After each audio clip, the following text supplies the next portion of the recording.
Good morning, students. It's me, Miss Tanya, and today we are back with another lesson. As you all know that we have completed Decade of Development Part 1 in the previous lecture.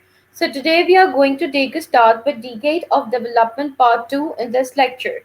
In the previous lecture, I have told you about agricultural reforms which were introduced by General Ayub Khan and why that era is known as Decade of Development.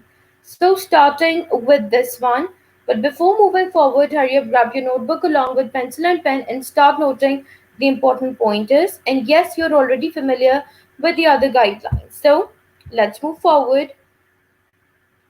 General Ayub Khan also introduced educational reforms which played a very significant role into his era. Point number one, Ayub Khan appointed a commission on education in December 1958.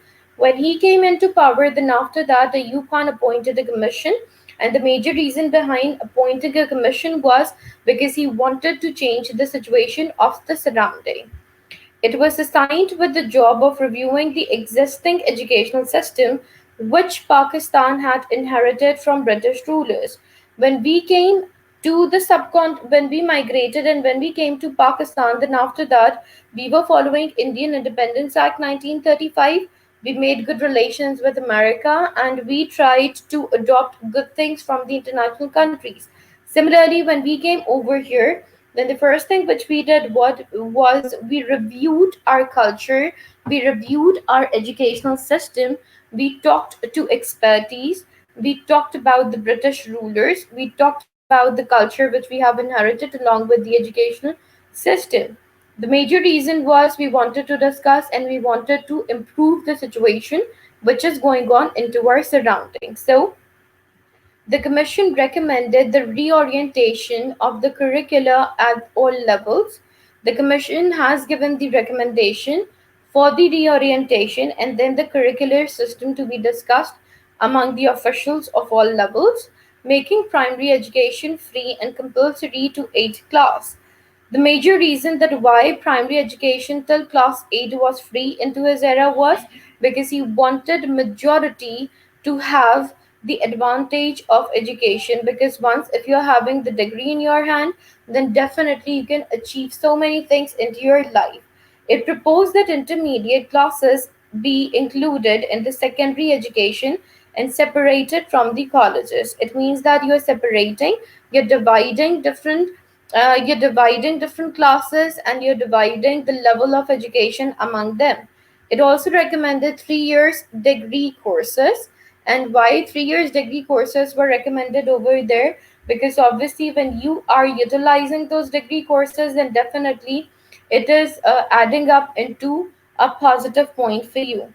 Opening of technical colleges and emphasis on religious education. They were much more concerned about religious education because once when you know about your religion, then definitely you can actually tell those students who are into your surrounding that what are the goods and bads which they can do in their life. And yes, technical information if you're having and technical education, so definitely it will help you to pursue your professional career. Then there was a change in capital in the General Ayub Khan's era. Ayub extremely disliked Karachi climate, both moral and meteorological. They both were the ways that why he didn't wanted Karachi to stay capital of Pakistan, because he heavily dependent on the support of army for continuance in the office. He strongly desired to move Rawalpindi where he could be close to the army headquarters, because obviously his background was from military, so he wanted to select a capital which is nearer to the headquarters of the army. Everyone had agreed that a new capital for Pakistan must be built. The Federal Commission for Capital suggested that new capital must be constructed away from Karachi and it could be built on the Potwar Plateau near Rawalpindi.